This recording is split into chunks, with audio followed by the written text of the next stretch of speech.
znamo Sad da je je Boško bilo. monarhista naglo postao.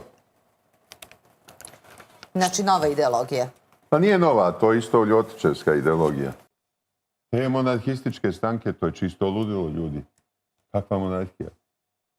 Ko u svetu još jača monarhiju? Gledaju Englezi kako da se tada se... A kamoli... Monarhija, ali oni su nešto bili, jesu, sad... Koji nam je to monarh bio dobar u posljednjih 200 godina? Pa da to bude razlog.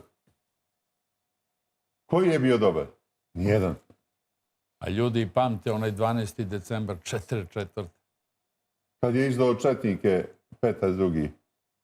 Karađorđević. Pa da. Što bi to zaboravljao? Negdje sam Nema vidjela, ništa da. od toga. Pa da novopečeni monarhista, to je strašno. Da. Da čovjek intelektualac, obrazovan, francuski džak.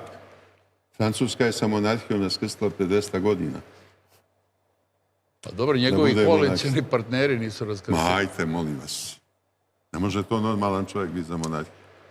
Nema ni jedan normalan čovjek u Srbiji koji je za monarhiju. Normalan i Miloš. Normalan nema. Dobro. Danas počinje... Bio je normalan Miloš.